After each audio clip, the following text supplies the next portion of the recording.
What's up, everybody? Welcome back to another episode of Stay Hot. I'm Bladen Kirk, joined as always by my two favorite co-hosts of all time, in Matthew Spawnhour and Theo Ash. We have a special show planned for you today, as we will be showcasing fellow TikTok megastar Adam Faris. And we're just going to talk some NBA and NFL with him. We got a couple fun segments planned. And we of course are going to touch on the Memphis Grizzlies annihilation of the Thunder. And then I think we also want to talk about Antonio Brown and just his whole situation and how crazy that's been. But before we get into all of that, Matt, Theo, how are you guys today? I'm splendid. I'm good. I tested. Hey, we recorded the Adam Faris segment before this one. That's a little tip for everyone at home about the podcasting game.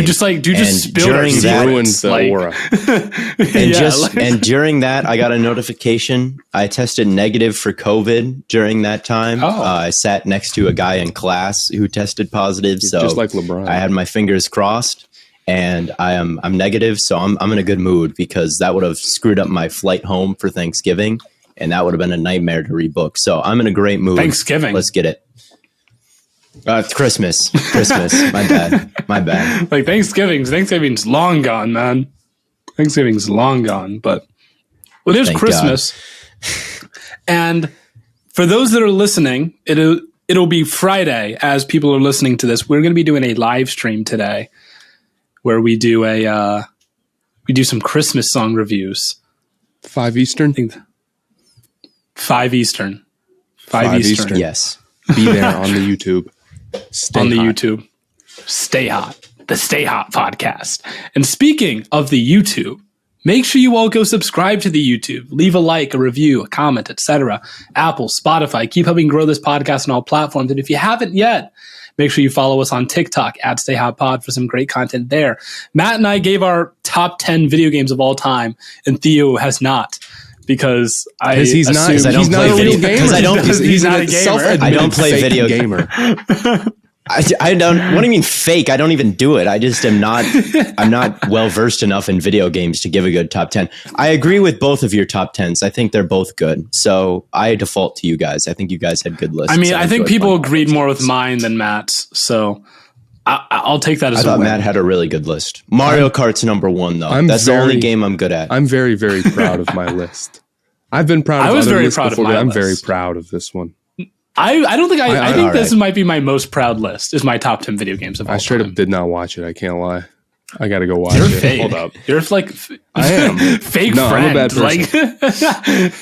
Anyway, let's get into the sports. Well, hold on. We are still doing the Ed Sheeran hat giveaway. I know it's like every week we're like, do we still have hats? We still have hats, apparently. This will be the last week. I will make sure of it. This is the last week we're doing it. I will make sure that this is your last chance to get an Ed Sheeran hat. This is your last chance to get an Ed Sheeran hat. Get one. Make sure you subscribe to the YouTube channel for your chance to get an Ed Sheeran hat. This will be your last chance. And make sure you call in to the Stay Hotline, 614-349-8050. And just give a rant on Sunday, because I know a lot of you guys are fans of really bad teams. And this is a week full of pretty lopsided games. So I expect a lot of rants from those of you that are going to be playing like just teams that you're not up to match with. But yes, let's get into some actual podcast content. Antonio Brown faked his vaccination card and is paying the price for it. Thoughts? Well, not really. He's suspended for 3 games and he's hurt for like the next couple of games. That's true. He committed a felony. He committed a felony offense and is not really, at the moment, nothing is going to really happen to him except he has to sit out games that he's hurt for, which is insane to me. How he can't keep getting away with this, as Jesse Pinkman He can't keep getting away with this. No, it's just a weird thing to do. I don't know what to tell. I mean, like, I guess just get vaccinated. I actually scheduled my booster shot today. So me and Antonio Brown are really nothing alike. Good man. If you think about it.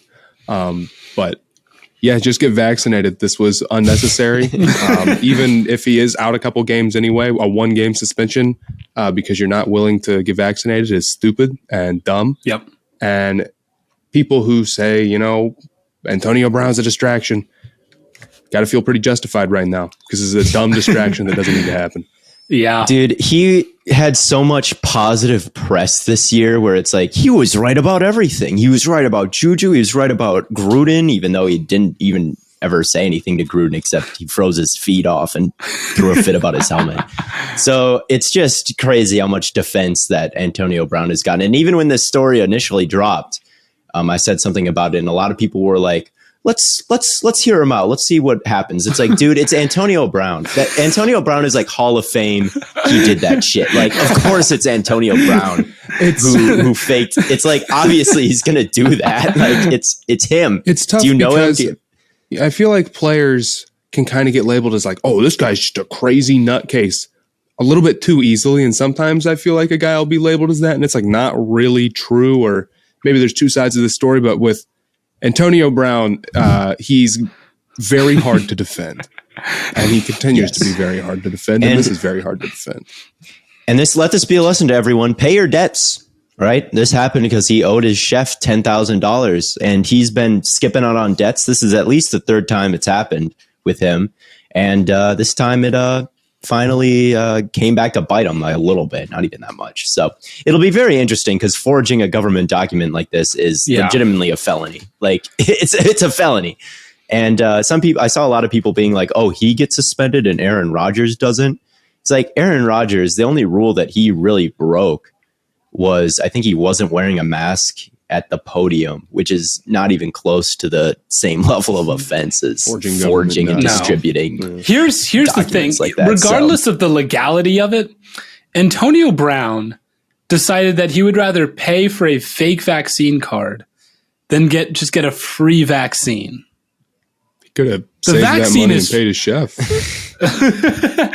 I guess. Yeah, it is very free to get. And I mean, I guess a lot of people are concerned about it, but like at this point, 3 billion people have gotten this thing. That's what I'm saying. If we're all vaccinated, we're fine. If a star NFL player, like if Antonio Brown wanted a vaccine, he could have gotten one.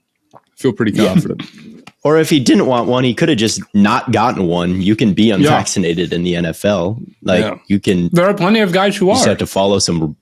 Yeah, so he decided to go with the craziest, most insane possible. Right? Yeah. He decided to go with the most insane, unnecessary, dramatic thing that he could do. And not shocking, I guess. That's very on brand. It's on brand for Antonio Brown. Very on brand. But I think it's about time that we introduce our special guest. So without further ado, allow us to introduce Adam Faris. Well, now we are here with Mr. Adam Faris. And, it really is a pleasure to have you on. You're actually our second guest. So we're not super well versed in this whole experience, but it is great to have you on. How are you doing today? I'm doing great, and it's funny. On seconds, this is my only second podcast, so I'm honored to be on your guys' podcast with you guys.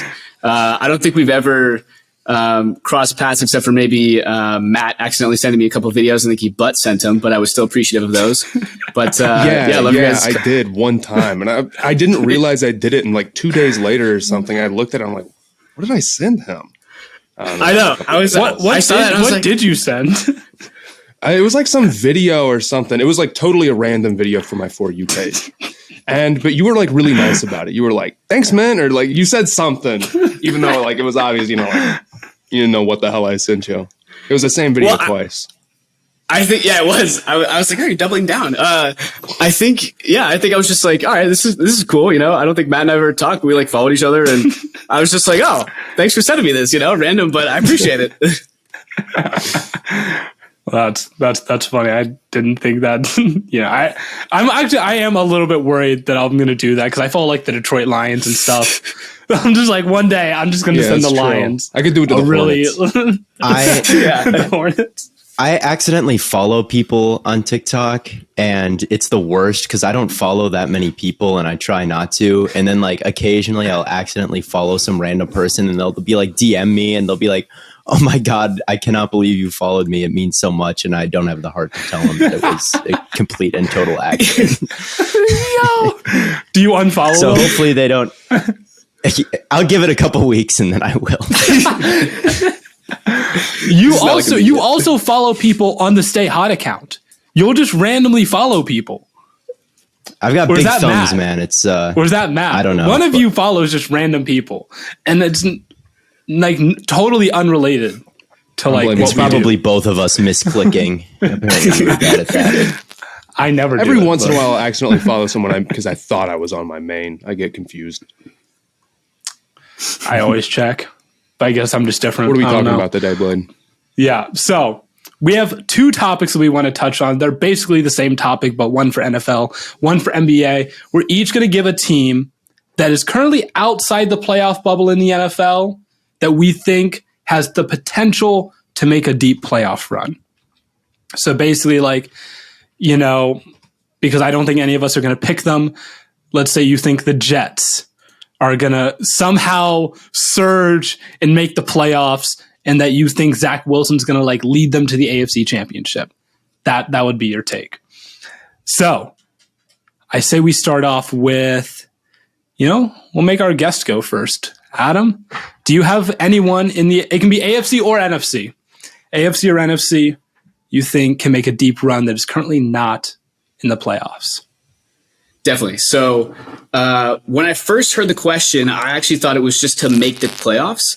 And so I was going to like throw a major dark horse and like go on off about the Broncos, but I don't think that's ever going to happen in a deep playoff run. But, Theo, you might slander me for this as per our conversation before this, but I'm actually going to go with the Chargers. I'm a little bit biased. Obviously, I'm a big Oregon fan, but I love the way that Herbert's been playing. I was a little surprised to see the Broncos. Speaking of the Broncos secondary kind of give them the business actually and win that game. But I'm really curious, especially with their defense. To be fair, I don't know how the injury situation is on their defense, but I'm going to go with the Chargers. I've got a mixed feelings about the Chargers because I'm a big Herbert guy. I actually have recently said I think Herbert is a top 3 NFL quarterback. It's everything else on the team that I'm a little bit skeptical about, especially Jerry Tillery. I'm the number 1 Jerry Tillery hater. I think that guy stinks, and the team will never be good as long as he's there. But it's a respectable pick, just because with a good quarterback, anything can happen. Absolutely. Yeah, I don't know. I like the Chargers a lot. Keenan Allen's always been my guy. I played football in high school, and one thing that I would always do, because I played receiver, is I would go home and I would watch Keenan Allen highlights, because that guy was so just technically sound at everything, and he's never been super fast. So it was just like if he won, it was just because he was better. He just did everything right to win that play, and that's what I loved about him. So I do like the Chargers, but man, that defense scares me. But Theo, outside of the playoffs to Super Bowl is brutal. That's an impossible pick to make. They don't have to go to the Super Bowl. They just have to make a run. Yeah, like if just AFC Championship would be good enough. Okay. Or like NFC Championship. Okay. Like they don't have to win the Super Bowl. And like they could be like the 8. They could be the 8 seed right now. They don't have to you don't have to pick like the Panthers, Yeah. Yeah. Well, that awful offensive line. But you know what? Matt, I was about to say, Matt, if you don't have one, Theo, all you. I'm going to cheat a little bit, and I'm going to take a team that's inside the playoff picture. But I will say that they are a contender to make a deep run into the Super Bowl, and that's the San Francisco 49ers. They terrify me as a Packers fan. I have been at the receiving end of 2 49ers beatdowns in the playoffs in my life. The Colin Kaepernick game where he rushed for like over 200 yards on us. And then the NFC Championship game from 2 years ago where I think Jimmy Garoppolo attempted 9 passes and they just ran all over us. This 49ers team is also capable of running over anyone. The offensive line is playing fantastic. I know Trent Williams has like a perfect PFF grade or something. They are, every week it seems like they have multiple like 10-minute drives. On the skill position players, you've got Deebo Samuel and Ayuk, great wide receiver duo. And then Kittle is healthy again. So it's a top 5 offense in football right now. They're 3rd in DVOA. And their defense isn't as good as it was when they made the Super Bowl in 2019. But it doesn't matter because they're never on the field. They just control the time of possession so much. So I think that they can go up against any team and just suck the life out of any game. They terrify me. I know that they're technically the 6th seed right now, but they're very capable of making a deep run, in my opinion. They are a very good team. And 49ers fans kind of gave us the business earlier in the year because we were all predicting them to be last in that division. I didn't. I said they'd be the 7th seed in the playoffs. I had the card. My take didn't age any better. I had the Cardinals, but like I didn't have. Because that's right. I was the only one who was really high on the. Oh, Matt, I guess was decently high on the Cardinals, but I said like Cliff Kingsbury, dark horse coach of the year. You did, and that has aged tremendously well. But yeah, 49ers. The 49ers are definitely a good team. And that's the thing. That whole division is very good. Well, it was supposed to be. It was supposed to be. Seattle kind of messed things up, which is sad. And it'll be interesting to kind of see what happens with Russell Wilson at the end of this year because I don't know if he stays the way things are going. But Matt, I don't know if you have one. Yeah, I got one. But okay. I will say I definitely have mine ready unless you take it. Well, now I think I can guess which one yours is going to be, but I don't think you can. I'll go with the Colts. I know we talked a little bit. That was mine. Yo, there's no way. There's another team outside of the playoffs who you have a pinned tweet saying that they're going to win the Super Bowl. Yes, I know. I'll get to that. And I. But the Colts are, they've got a winning game plan. I feel like a lot of 6-6 teams are kind of like, but you can see the path for the Colts, right? It's Carson Wentz not making as many mistakes, and he's very prone to doing that. But if they can get a few games where he doesn't play, he doesn't throw a ton of interceptions, doesn't turn the ball over, and the rushing attack can win them games, they could beat anybody. That offensive line's very good. Jonathan Taylor's obviously doing his thing. Of like the 6-6, 6-5 teams in the AFC right now, which there's 6 of, they have the best point differential at plus 57, where only one other team is even positive. So their schedule's tough, but the Titans have kind of fallen apart. We talked about this a lot last episode. If they can get into the playoffs, I think they're at least a decent threat to win a couple games. Well, I guess that only leaves one option for me to choose, which is my Cleveland Browns. I was going to pick the Colts. Because I've been on record saying that I think that if they go to the playoffs, they can make a run. I've already said that before because, again, that offensive, it's just going to come down to Carson Wentz, I think. Carson Wentz totally dictates like that whole team's future. But the Browns kind of have the same problem where Baker Mayfield kind of controls their destiny. And he's playing terribly injured right now. And I have this weird theory that Baker said that, no, I'm fine, I can play through it. And Stefanski was like, okay, fine.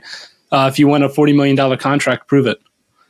And if he plays well and the Browns win, great. You got your guy. And if he plays bad and the Browns aren't good, then Stefanski has leverage to get a new quarterback or to at least pay him less.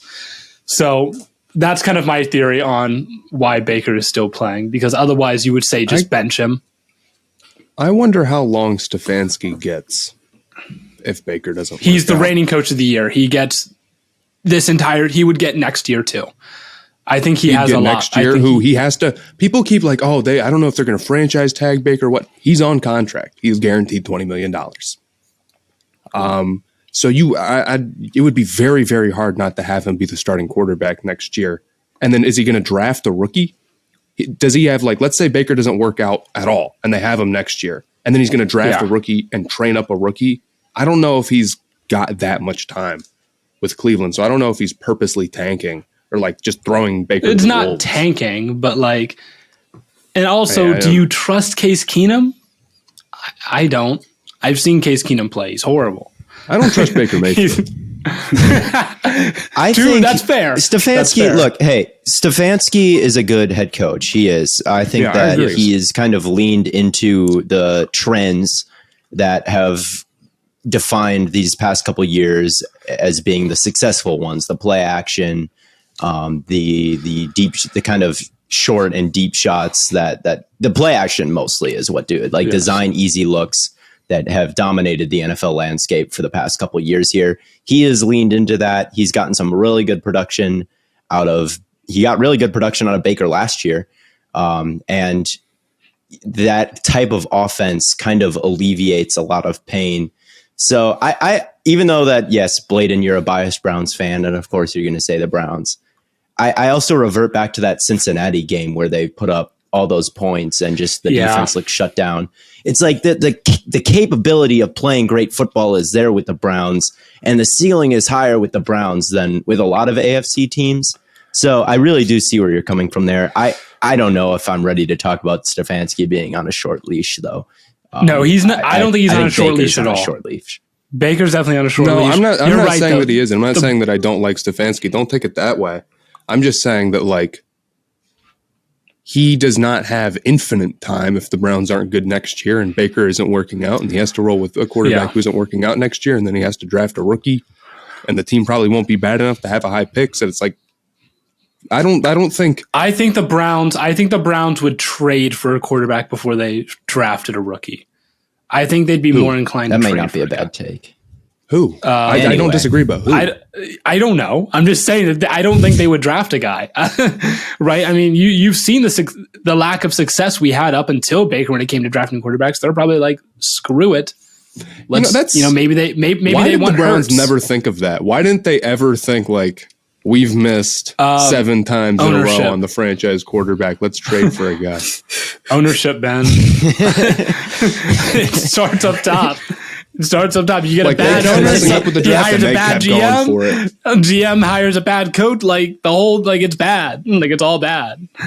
No, but like in all, Theo is right. The Browns have the talent to have potentially one of the highest ceilings in football. When that defense comes to play, it comes to play.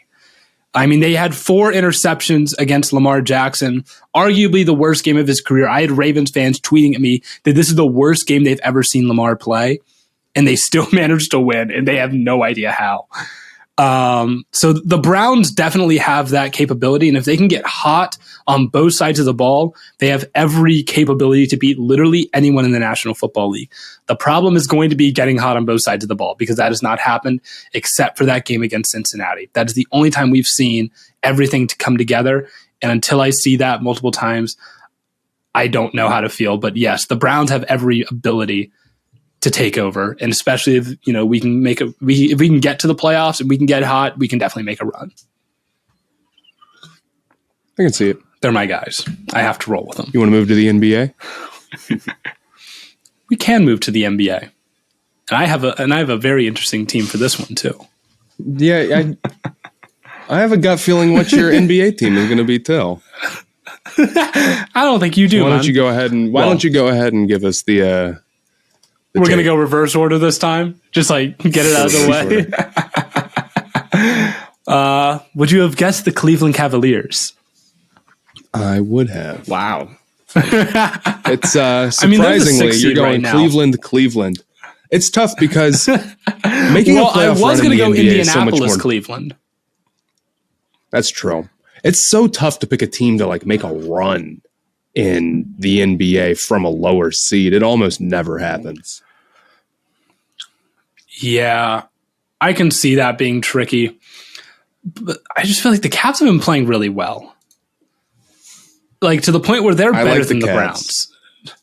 Like, and the Cavs have been injured. Probably more exciting. Like, the Browns probably have a better path to like being competitive than like winning a bunch of playoff games. The Browns have a higher ceiling in terms of talent.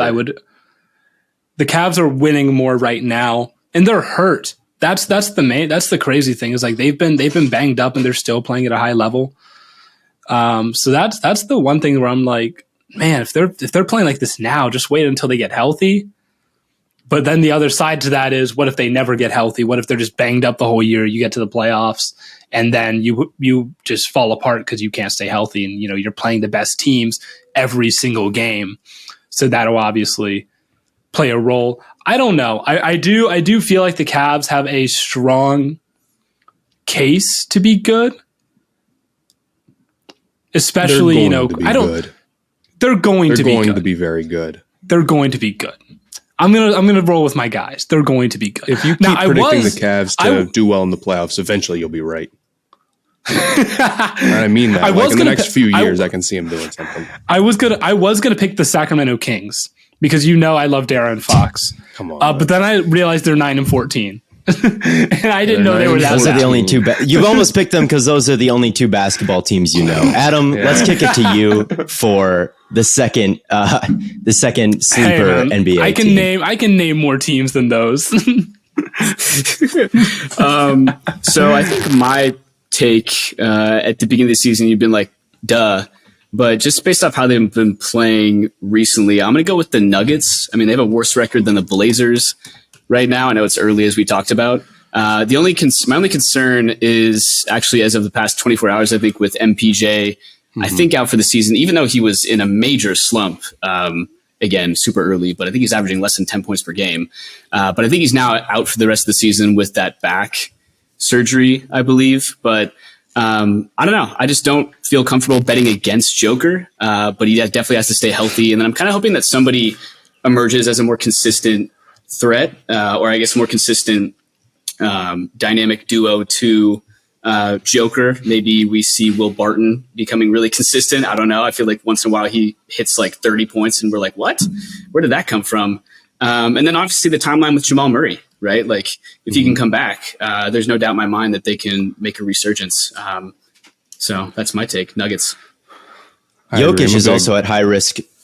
Jokic is at high risk of a back injury too because of all the carrying he's going to have to be doing over the next couple days and weeks here. He will. And he will. Yeah. You and Matt can talk about this. He's the biggest Joker fan that you'll find. Oh, yeah. I'm so high on Jokic.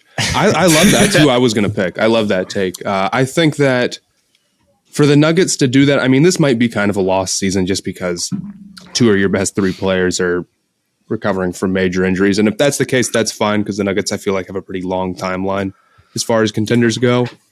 But the gap between the 10 and the 11 seed is a lot in the West right now. I mean, the Kings are 5 games below 500 right now. Don't talk about my Kings like that, man.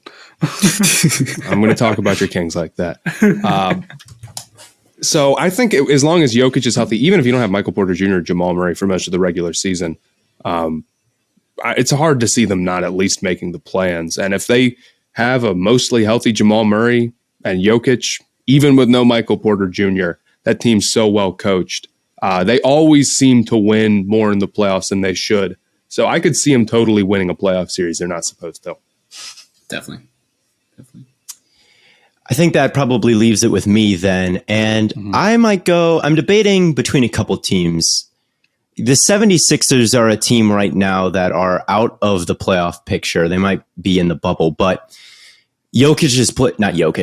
Embiid has played like half the games. He's had COVID. He's been recovering from COVID, and he said that it's taken him a while. So and it's just hard, like once you take Embiid away from the Sixers team, like you can't really expect them to be all that good. But when he comes back, if he comes back and they maybe aren't a dominant team like in the East like they have been, they sneak in as kind of a lower seed. Embiid gets back to full form. That is a team that can make a run. That should have made a run last year before things just totally fell apart in a way that like we've never seen before. So with Maxey kind of breaking out and Embiid maybe coming back and, the role players around him being decent shooters, I do think that the 76ers, even though they're out of the playoffs right now, they're a team that can definitely make some noise in the East, I think. I don't disagree. I feel like the Sixers have a lot of should have years. I can't lie. Yes.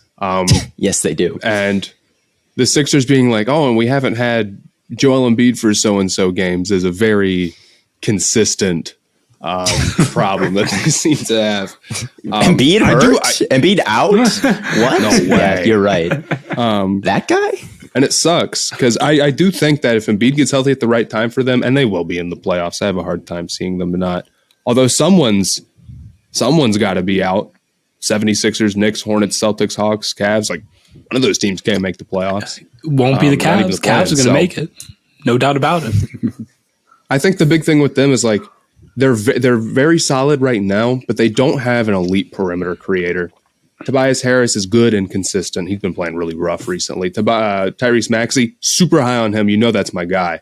I know, but he's too young to rely on almost certainly. And maybe one of those guys gets hot in the playoffs. But if they can get a Simmons trade for another guy on the perimeter who can create, then that's the really other wild card they have up their sleeve is they're at the very trade deadline. They are as likely as anyone to add a game-changing player at the deadline. And who knows how that'll go.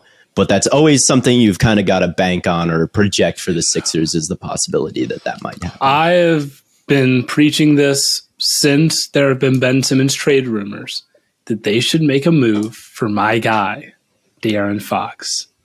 Would you trade That's De'Aaron not Fox a for Ben perimeter. Simmons? Yeah. That's who they got to go for.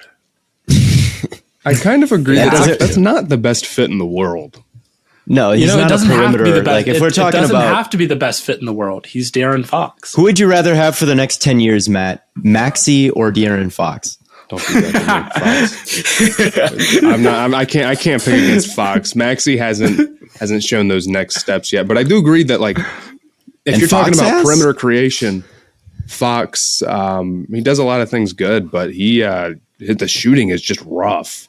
I know. I think if you're trading away Ben Simmons, you got to get somebody who can shoot. You can't go down this path again, even if Fox is obviously a way better shooter than Simmons.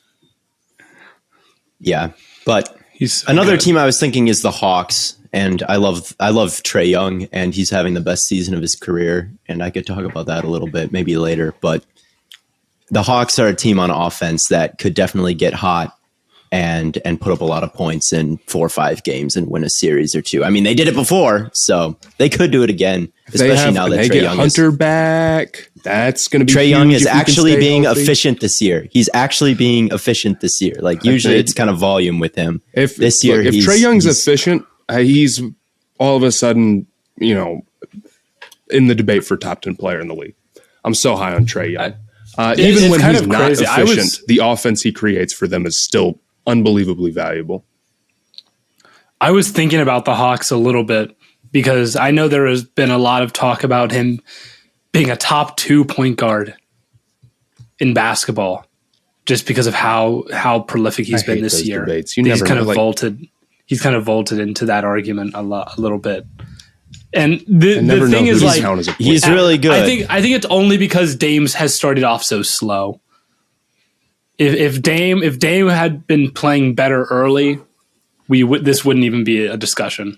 Adam, who would be your top 5 point guards right now? I know it's kind of off topic, but if you had to, off the top of your head, I think number 1, Steph. Yeah, it's pretty obvious. Yeah, but do you have Dame at 2 still, or has his play recently not been strong enough? I don't know if he's out of the top 5. I don't know about 2. I don't think he's 2 right now, but I don't think he's out of the top 5. Just because it's a shooting slump, I don't think you should count him out by any means. I mean, he showed consistency for the past some odd years. I mean, although my proximity to Portland's quite close, I'm actually not a huge Blazers fan, but there's no doubt that I follow them pretty consistently. And it's no lie, he's been solid for his entire career. And just because he has a small slump doesn't mean we should count him out of the top 5. But yeah, I don't know if he's 2. Who would you call 2?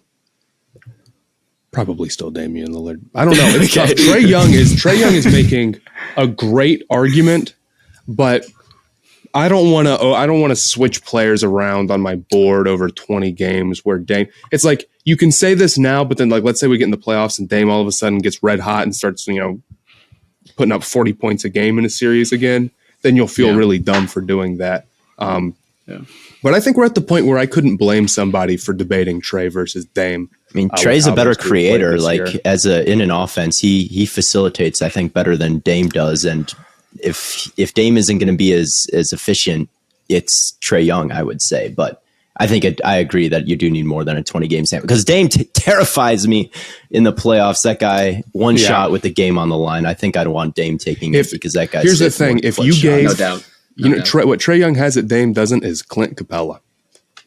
The Trailblazers keep losing games on defense because they can't defend inside at all, and it's miserable to watch, and it hurts Dame's narratives brutally. But I think even in the playoffs, like in the event that Trae Young falls into a shooting slump, his facilitating is so good that he just can pass it off a lot of times. And there's a lot of other scorers on the team. Adam.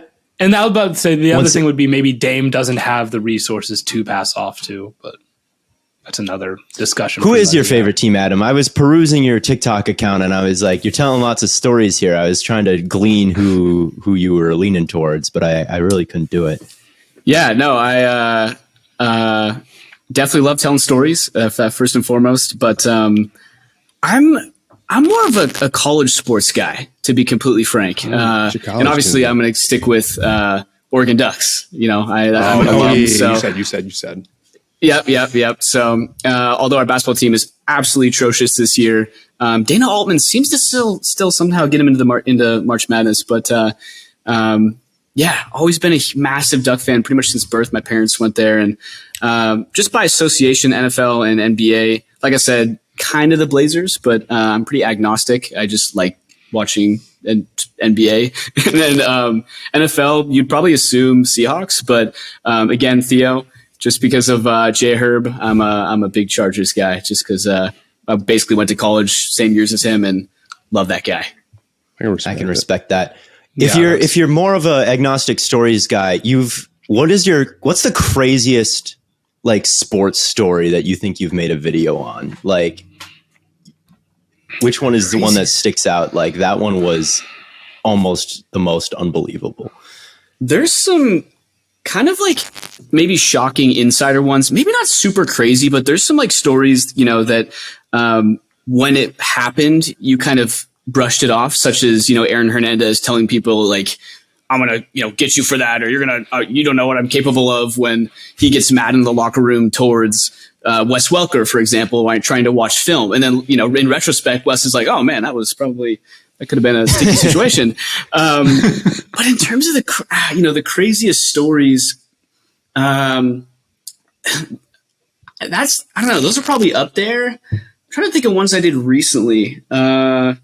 Man, there's so many just crazy recruiting stories. I mean, it's nuts how many people try to fabricate their way into a scholarship, frankly. Like, people just love the clout of, hey, I want to be this, 5-star, linebacker from wherever high school, and I got X amount of scholarships. Oh, just kidding. They were all fake or something like that. Yeah, I saw that one dude. There was that offensive lineman who did that. I forget what schools he faked. Scholarships. I think it was probably Kevin Hart. Interesting name. But he faked actually to Oregon and Cal, and it like blew up for some reason. I think he held a whole like press conference kind of a thing, news and all at his high school. And of course, I don't know about the Oregon coaches, but the Cal coaches were like, we have no idea who this guy is. He doesn't have an offer. He has nothing. We don't know who this is. And so it kind of spiraled out of control from there. But yeah, there's some great recruiting stories. I mean, I got one. So, it was, he was the number one kicker in the class of 2017 or 18. I'm blanking on his name right now. I apologize. But Harbaugh was trying to recruit him. And basically, I forget exactly what the recruiting deadline is, but there's a time period, obviously, where you can't, visit recruits. And so Harbaugh's kind of like right on the cusp and of this point where you can't basically recruit anymore. And so he's at this guy's house, and to maximize his time with this number one kicker, he slept over at the kid's house. Right. They kind of like Netflix and chilled, if you will. And so people thought that was just hilarious. Did they get the kicker? Harbaugh's. Did they recruit him? Did he go to Michigan? He did, yeah. He did. Okay, well then it worked. Whatever works. Harbaugh's crazy, man. I remember the picture of Harbaugh like running around shirtless at practice that was viral a couple. He's just a weird guy. So that doesn't shock me. I remember hearing about that one. And talking about this, I just thought about Bishop Sycamore for the first time in a while. That they hadn't crossed my mind in a little bit. They just did when you talked about lying about recruiting. That one is up there for the craziest stories. That documentary is coming out somewhat soon, isn't it? They're making a documentary about that? I think they are, or something. That's nuts. I don't know. That's just what I heard. That's the rumor. Another sports podcast from Blue Wire. That's a rumor that I heard. There you go. I mean, I named my flag football team after Bishop Sycamore, and we were terrible, just like Bishop Sycamore. Like weren't you not the only team to do that? This was as the Bishop Sycamore. So we were like one of the first teams to sign up, and we named our team Bishop Sycamore, and we thought it was hilarious. There's two leagues. There's like the regular league on campus, and then there's the frat league. We were in the regular league. We were the only team in the regular league named Bishop Sycamore, but in the frat league, there was another team named Bishop Sycamore. So they technically didn't steal it, but they kind of did. You know, all right. I think we were that both about trash, does it. though. Yeah, no, I think that pretty much wraps things up. Thank you, Adam, for joining us. It has been a pleasure. If you want to plug your socials, I think now is the time to do that. Cool. Yeah, thanks, guys. I appreciate the time. It's a pleasure being on this with you. I'd say probably the main social, TikTok at Adam P. Faris. Love telling stories in any capacity around sports. Yeah. Thanks for having me. Yeah. Thanks for being on. No problem. Thanks for stopping on. Once again, it was great having Adam Faris here with us, but let's talk about one of the craziest games in any sport this year. The Memphis Grizzlies absolutely throttled the Thunder. And that is an understatement. They broke the record for the largest point differential in NBA history. That is not a normal record to break. And they did it without their star point guard, which I just found out recently. This is insane. Right. Yeah. Ja Morant has been hurt for a couple days now. And this is an insane record because like the biggest margin of victory in NFL history happened in like the olden days. Oh, it's 73 as well, isn't it? Yeah. It was a long time ago. And like in the NHL, that happened in like 1944. The biggest margin of victory happened. And I guess the modern baseball one was set in 2007. So that wasn't quite as long ago. But these are records. When I saw that, it's like, these are usually records that got set in like the 1950s. This one was set today. And I know the Thunder are horrible, but like, damn. It doesn't make any sense. Like, it wasn't like the stars aligned cosmically and it was like the Miami Heat with prime LeBron playing the Bobcats who won 7 games and there were injuries. And it's like the Grizzlies are good and the Thunder are bad, but it's not all time gap. And the Grizzlies don't have their best player. So I can't lie. I'm not going to lie to you. I did not watch this game until the very end, but it is really funny seeing a guy who played 24 minutes have a plus minus of minus 56. I think like everyone who had like a minute of playing time for either team either had plus 10 or minus 10, like something like that. The best plus minus for the Thunder was minus 18. How can you be out there for like 2 minutes and get a minus 10? Like everyone, and 9 players, and no one even went off for the Grizzlies. This wasn't like one guy like had a huge night and everyone else put in 20. They had one dude put up 27, and they just had like everyone on the team put up double digits. Well, here's the thing. Jaren Jackson Jr. put up 27 in 20 minutes, and he didn't play anymore. He played less than half the game. He hit 6 threes. All of those starters played less than half the game. The Grizzlies' leading starter played 21 minutes. You got crazy. Weird.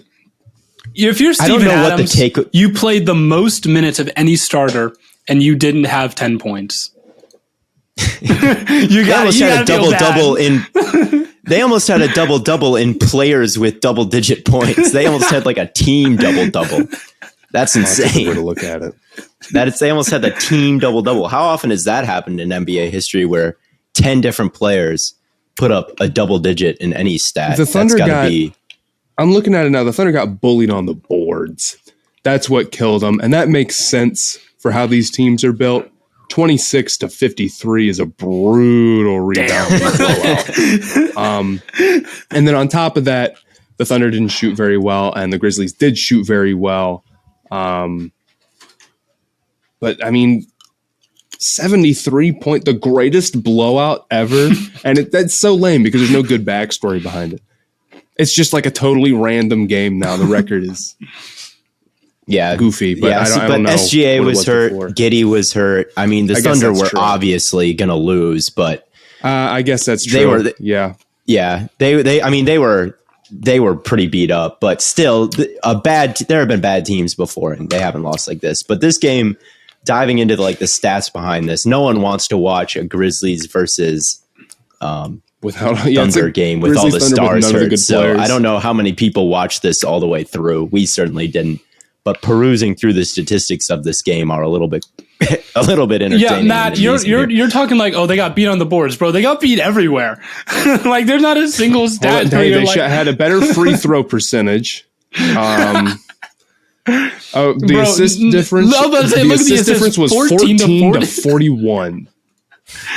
That's not good. That's not. The Grizzlies had 16 steals. The Thunder had 2. It was not a good overall game. I was looking at the Grizzlies after this game because I was like, I got to check up on that. The Grizzlies were a team I was high on, like coming into the season, and they're the 5th seed in the West right now. So it's not like they're doing too bad. They're 12-10. But one stat about the Grizzlies that really threw me off when I was looking at them, they have the worst. It may change after this game, but going into this game, they had the worst defensive rating in the league, which was crazy to me because that was supposed to be their calling card going into this game. It is I will say that defensive and offensive rating hate the Grizzlies. They think the Grizzlies are unbelievably lucky right now, and they think they're the 25th best team in the league. That's where they stand net rating wise. And I don't really know what to make of that. I don't either because Ja Morant has really taken a really nice step. I know he's hurt right now, but this is a year, much like Trae Young, where he's actually not only a volume guy and a guy who has all the traits, but a guy who has been putting the ball in the basket efficiently. So you would think that this would be the year that efficiency stats would like the Grizzlies, but they really hate them. So I don't know what to make of that either. I still like them to probably be a playoff team because they seem to be doing pretty well without Ja Morant and will be able to absorb his absence. They've got Dylan Brooks coming back soon, who's an absolute pest on defense. And I like to think that an improved Ja and Dylan Brooks and, Steven Adams and these defensive guys will kick it into a little bit of a higher gear on defense to eventually they won't be dead last. Like they're capable of playing some really good defense with these guys. So I like to think they're still in a good position if they're so bad on rating it, or maybe they'll regress and be horrible, but I don't know what to make of this Grizzlies team, and this night just confused me more. I just cannot possibly fathom you being a lucky team, and then you set the largest point differential blowout ever without your best player. That's not luck. It's weird, and it just does not make any sense. It doesn't make any sense. Why? Like, I'm a stats guy. I'll run with numbers all damn day, but like no, I'm sorry. Your stat's wrong. This is why it's interesting, NBA versus NFL, because we're 16? Oh, we're almost 16, 17 games into the NBA season now. Mm-hmm. If this was the NFL and a team has like results like this, we just have to roll with it, and like, we have to know if they're a contender. Yeah. That's the reality. But in the NBA, we get another, 50, 40 another games to figure things out. Yeah, so you just get a lot more time in the NBA to like figure out what the flukes are. Where in the NFL, you can go 12 games and if there's something crazy happening, we just have to be like, well, I guess that's just the way it is this year. Yeah. So very interesting. It'll all work out, but Grizzlies, weird team to project right now. Speaking of weirdness, and I think this will be a nice transition, there has been some coaching turnover in college football. Yes, there has. In particular, Brian Kelly Notre Dame is going to LSU. And his parting words with Notre Dame were that they are one of the 4 best teams in college football. This guy. Matt he's the worst. He is the worst, man. Brian Kelly is the worst. I hate that guy. He's a good coach and everything, but man, he's annoying and also dangerous, and also kind of responsible for the kid dying. But it's killer because this objectively killer? It is accident. It is killer. Interesting choice of words. Don't get it twisted. Him leaving Notre Dame hurts their playoffs chances, and they had a very solid chance of making it. This is super bizarre. This would be like a quarterback sitting out the playoffs for their draft stock. It's a lame, weak move to do it now. And I'm a big supporter of like, do whatever you got to do what's best for you. And it'd be one thing if they were like 2-loss and maybe they make a New Year's Six bowl, but I don't know. But even then, has Brian Kelly won a major bowl with Notre Dame? Nope. So even if they only make a New Year's Six bowl, you would kind of figure that he would want to get one, because Notre Dame actually doesn't have a BCS or New Year's Six bowl at all. So I thought it was lame to leave now. I like the Marcus Freeman hire for Notre Dame. I think he's going to be a fantastic coach. There was some potential that Fickle left for Notre Dame. I'm glad that didn't happen, but I was excited because I thought Freeman would come over to us if it didn't. But he's a recruiting beast. So Notre Dame is still in good hands. It's very interesting that really none of the Notre Dame people followed Kelly to LSU. They're all staying. And I think he's toxic. I mean, you say it's a lame move to leave like this. Yep. It's a lame move to address your team in 4 minutes and then leave without answering questions. It's a lame move to have practice on a really windy day and send a kid up to the tall tower of a crane. Like, it's a lame move to have Matt LaFleur and Robert Saleh, shovel snow at a Christmas party and have them park cars and afterwards have them vow to treat people with more respect than Brian Kelly did. Like, he just makes me sick, man. This segment is just the like shit on Brian Kelly and as a person segment. And I think it's well deserved because he's just rubs me the wrong way every single chance he gets. And today he was introducing like himself to LSU. He had like this fake Southern accent that he was putting on. I saw that, dude. Brutal. He's what is he doing? It's like, bro, it's the worst. And it was not good. It was a rough Southern accent. Yeah. It was. What kills me, I mean, I know that leaving a program to go to a better program is kind of, there's like no good way to do it. You could say like, well, it's like Lincoln Riley leaving for USC. There's no good way to do that. You kind of have to do what you have to do sometimes. Maybe there's sometimes not a good way to do it. Game. But there is a right way to do it. This is awful. I mean, Kelly, just because it's a tough thing and people are going to be upset regardless, doesn't mean that Brian Kelly didn't handle this incredibly poorly.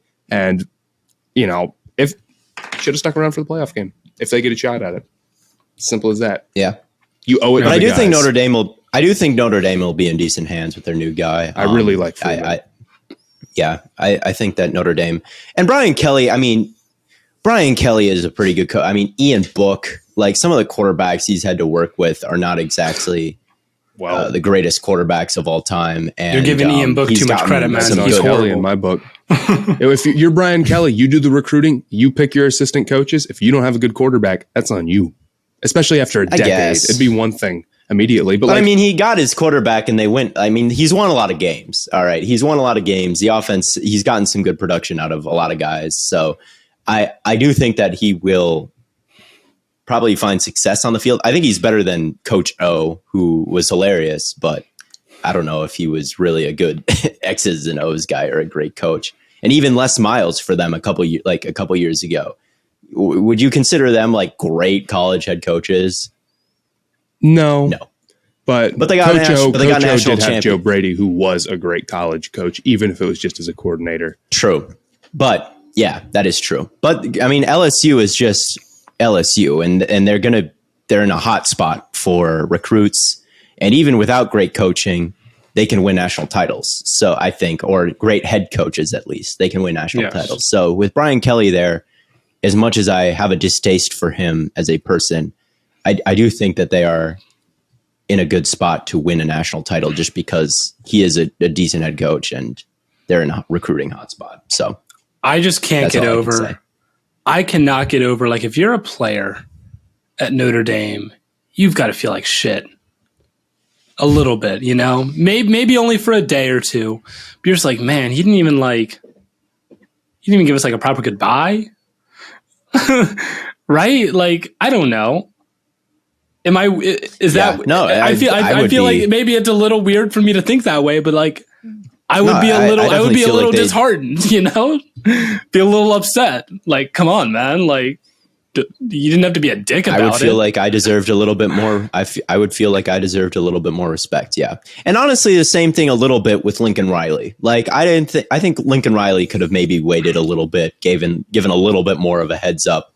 Like, is the USC job really going anywhere? Obviously, I don't know how that all went down. So it's easy for me here to sit here and say that. But there's a lot of Oklahoma guys talking about transferring now. So like, right. I don't know. I just feel like he also could have maybe done it a little bit better or given him a little bit more notice or something, because it all happened so fast. But what the hell do I know? So those are my thoughts. Yeah. With the Kelly stuff, we know a little bit more. We know some of the things that he did with the week meeting and whatnot. The big question now is going to be, if you're a player going to play for Brian Kelly now, like at LSU, are you a little like weary to trust him?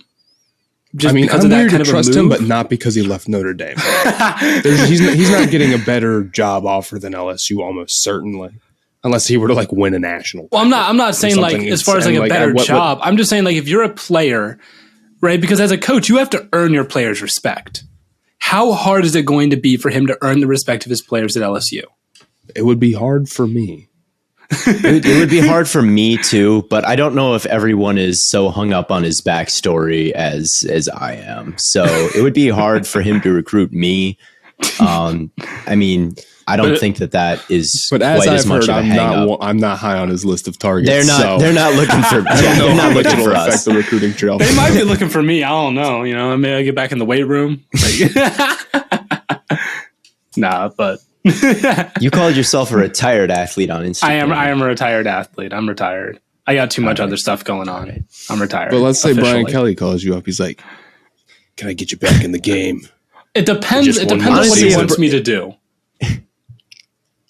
Honestly, we're talking about like, I hate this guy, but if he called me and asked me if I wanted to play for LSU, I might say yes. Would you? So maybe it will. Actually, I'll say this. If LSU called me like, you want to play, I'd be like, no, I can't. I'm not good at football. I'm no good. Like if LSU offered you their starting quarterback job, do you want to go throw a million interceptions? No. I'm not throwing. I'm throwing 50 touchdowns. What are you talking about? What if he offered you a place on his staff? Like, what if he said we can get you on the staff as like a I don't know, a scout? It would honestly kind of depend. There's some scenarios where I definitely say no. If it's something that I'm like no good at and would have no future in, unless it was for an insane amount of money that I couldn't turn down, yeah, I'd say no. What good would it do me? If it was to be like a starting quarterback, I would say yes. If it was to be like the offensive or defensive coordinator, I would say yes. But anything else, I would probably say no. Not receiver? I would say maybe receiver. The only reason I wouldn't do receiver is because that's how I broke my collarbone, and I'm like a little scared that would happen again. If they put you back there at quarterback, if you put you at quarterback, you are getting hurt. That's buddy. different. Me That's too. different. That's different. That's different. I broke my collarbone by going up for a pass and landing on it. So like, it's a totally different scenario. You know who Jordan weighs? Davis So you hitting you will hurt you. Jordan Davis. He weighs twice you. He would eat you. Man, listen. I'm going to get in the weight room. I'll just run the other way. This is so funny to me. So as long as you avoid the way that you got hurt previously, you think you're good. You're not going to get hurt. That's like your one weakness. That's like your Achilles. That's your one Achilles heel. My collarbone. I'm invincible. Yeah, pretty much. Yeah. I'm throwing 50 touchdowns. Like, I would turn down an offer to be a head coach or an offensive coordinator or whatever if I'm not qualified for it and I know I'm going to fail. Yeah, Matt, you're right. But, you can fail up, unless it was for a lot of money. In which case, like if it was like, hey, come coach, if you gave me Brian Kelly's contract at LSU, I mean, I'll go fail. I'll go bad. I'll go be bad. What I'll do is I'll be like, hey guys, I don't deserve to be here. As far as everyone in this room is concerned, the offensive coordinator is the head coach. And then I just like fill the water bottles or something. I'd make myself useful. Would you be a good recruiter? Do you think you could recruit? I've been thinking about this a lot because I've been playing NCAA 14. I'd be awful. I would also be a bad recruiter. Because they'd put you on the spot with questions, right? They'd be like, oh, what about blah, blah, blah.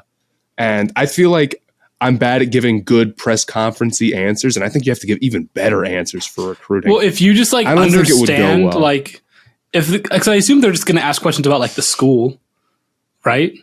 Or like about like the atmosphere. So as long as you like understand, I honestly, genuinely do not know what goes into recruiting all that much. I feel like the process is like not that well compared to like the draft process. You kind of do. Recruiting, not nearly as much about how exactly you go about recruiting somebody. We got to get a college athlete in here. Either a college athlete our producer Nabil. Our producer Nabil has connections all over the draft industry and all over the industry, and he says, "Yeah, you just hype up the guys." So I feel like I'd be bad at that. I wouldn't really be able. I'd be like, "Hey, a little bit of a struggle here, turning the corner." I'd be like, I don't know. I'm more of a scout than a recruiter. I don't know if I'm really a big hype man. I'd also hype up the guys. I think part of recruiting is lying. I mean, you're right. Like you're going and telling all these guys, like, "Hey, you're going to be the starting." Like, you're not going to tell a guy like you don't have a good chance to start. You're probably going to tell everyone you do. Well, I don't think you would tell them. I don't think you would tell them, "Oh yeah, you're going to start." You're just like, "Well, if you work hard, anyone has a chance to start, right?" Like that's got to be your go-to. No, I'd be a horrible recruiter because the guys would sit there and they'd be like, "This is not a real head coach. This is just some guy. I'm not going to go to this school." Well, I would get no one. I feel like if a head coach is going to somewhere, that's like a 5-star and you really want this guy. But a recruiter is like, I'm going to go to a high school game, and if someone performs well, I might talk to them after, get their info, and then someone else will talk to them later. I feel like that's kind of more recruiter area. So maybe you wouldn't have we were talking about would I be a good recruiter as a head coach? I thought. I feel like I'd be okay. I feel like I could go talk to it. It'd be kind of fun to be like real important at a high school football. Maybe that's dumb, but like you're wearing like the LSU polo. People are looking at you. You're looking at the plays. People, let's see, you're going to go talk to people. We should go do that. Like we should wear like college polos. Like when we're in LA, we should go and like wear a bunch of like school stuff and like bring clipboards and be taking notes. You just broke news that we have not broken yet. No one knows. What? That we're going to LA. No one knows that we're going to LA? Yeah. Oh, well, maybe we can either edit this out or now you know that. No, that's fine. We can just do what? Secret? It wasn't supposed to be a secret. But like I wanted to have the graphic. That's how I wanted to announce it, was with that graphic that I was talking with. We photoshopped our set. That's how I wanted to announce it, but it's fine. This is fine. We're going to LA, everyone. I have a prediction about college football, and this is something I was thinking of today, and maybe the guy I would have asked to be the LSU head coach if I was in charge of LSU. Mm-hmm. Panthers offensive coordinator Joe Brady would be, I think his future may be college head coach, because that's where he came from. LSU organized like maybe the best offense we've seen in recent memory with Burrow and Jamar and Justin Jefferson and all these guys. And then he gets hired to be the Carolina Panthers offensive coordinator. And where does he go in the NFL from where he is? Because the Panthers offense, he hasn't done a great job. And the Panthers' future is kind of bleak with the way they've run things, it seems like. Like, they aren't really run well. Bleak. So do you want to stay? Yeah. So, like, do you want to stay there where things just kind of thrown together? Like, the plan just comes to be like chasing a car, or like your dog chasing a car. That's like how the Panthers have been running their team. So does he want to stay there? He's not going to get a head coaching job anytime soon. I think that he makes a return to college football as a head coach. Maybe not at a huge program like LSU. Maybe, but that is his next move. Oklahoma? Oh, that's that's such a Nick Saban move. That's what Nick Saban did.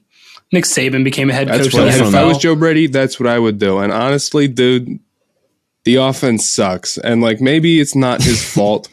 It is tough because, like, he does not have, like, he has Cam Newton just like randomly in the middle of the season. Oh, and PJ Walker and Sam Darnold. And I don't know how involved he really is with the quarterback selection process. And he was really good at LSU. But I kind of agree. I have no idea.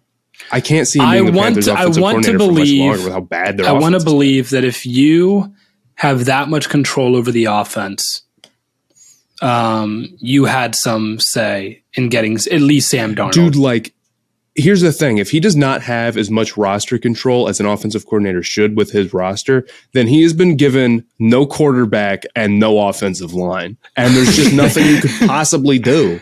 Yeah, but then that's the thing is we have no idea how much roster control he has. Like, with a head coach, you're like, yeah, you have roster control. There's no way they just didn't consult you.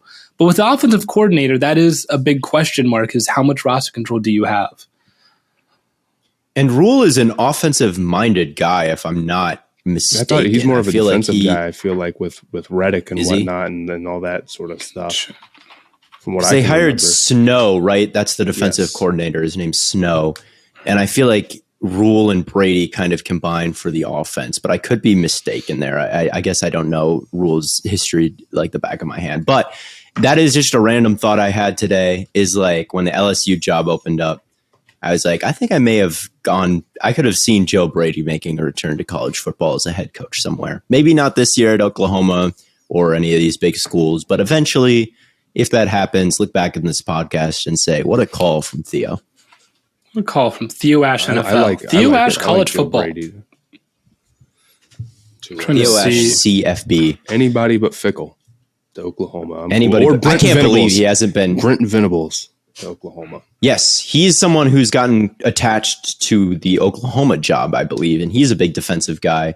And I was listening to the PFF's Too High podcast, and those guys were saying Venables maybe doesn't want to be a head coach. All he wants to do is just be a defensive coordinator and call the defensive plays, is something that they were speculating.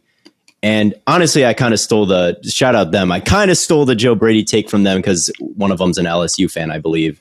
And they were just like kind of naming all these coaches one right after another on guys they might like to see. And Brady was one of the coaches they named as they were going one after another. And I was like, whoa, Brady, that makes a lot of sense, that I thought they kind of went over. But Venables is another guy that they mentioned and they talked heavily about. So yeah, that's shout out those guys. Listen to that podcast after this one. And because he'd make a ton of money at Oklahoma, more than he maybe even would make in the NFL.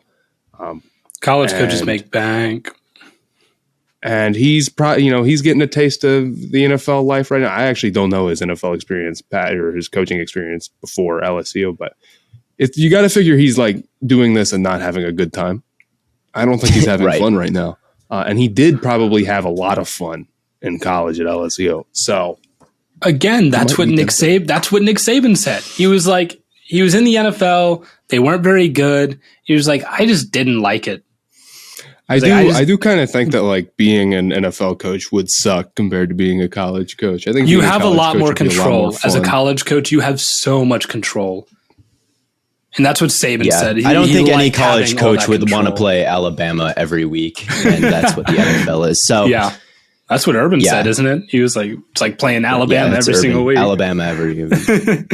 Alabama. It's a grind, man. And I don't think here's one thing. I don't think being a college coach is harder or easier than being an NFL coach, because there's a lot of NFL coaches. Like, do you think Belichick could recruit? No, I don't think he could. I don't think he has any interest. Yeah. I don't think he could be a college coach. He can be an NFL coach when he just gets to tell guys what to do and sign them themselves and, But, I mean, you had to do a little bit of recruiting with free agency probably, but not to the extent. So I don't think college is easier or harder. It's just very different. Very, very different. Yeah.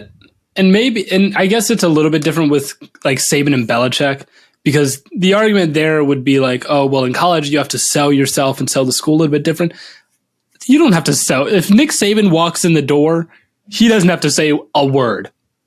It's Nick Saban. That's because he's already been wildly successful. He's established, right? It's the same thing. But like if Bill Belichick were to go to college, he wouldn't have to do anything. If Bill Belichick walked in the door a little bit. You think so? Yeah, I think so. Obviously. I think if Bill Belichick, I mean, he could lose in college. I think if Bill Belichick were to be hired today as the Oklahoma head coach, he could recruit literally whoever he wanted. He would get, and I don't think it's that much of a guarantee. Like everyone would just be like, I have to go play for Belichick. I think he would get, a benefit of the doubt at first, but like if he wasn't good right away, it's like if he all of a sudden came out for LSU and won like 7 games, no one's going to be like, oh my God, it's Belichick. Oh well, yeah, but that. But I'm saying like that first, first off season, you've got to have a different mentality. You just got to be. He just wouldn't be a good recruit. He just isn't interested in sucking up to people. Like that's just not who Bill Belichick is. Yeah. And it's not like Saban loves sucking up to people, but he can put on the marketer. He can go businessman mode and marketer mode. Saban looks like a salesman. Yeah, he can go salesman mode. And I just don't think Belichick has that in. Like maybe I'm just totally misjudging Belichick, but I just don't think a lot of NFL coaches have that in them. And that's why I don't think like being in college is a lot easier, because there's this whole other world and this whole other aspect of building your team that you have to do. And not everyone will be good at it. So It's not like people going to the NFL is always more difficult or college is more difficult. It's just very different. So that's not really having to do with anything. That's just kind of my final thoughts on college coaching. No, you're right. It is incredibly different. It's like, and the money is not even. A lot of times you can make more money in college sometimes. But I do think that wraps things up for us. It does wrap things up for us. It does wrap things up for us, as Matt says. As always, tons and tons of content coming your way on all platforms. We'll be back, of course, Monday to recap Week 13 of the NFL. Hopefully Kirk Cousins doesn't line up under his right guard. That would be very, very sad for him. Don't miss out on all the great content coming your way on all platforms. As always, from Corn Boy, Lemon Boy, and Gambling Addiction Boy. Oh, and don't forget, again, call in. There's a lot of mismatched games this week. Call in on Sunday, 614-349-8050, the Stay Hotline. Give a rant.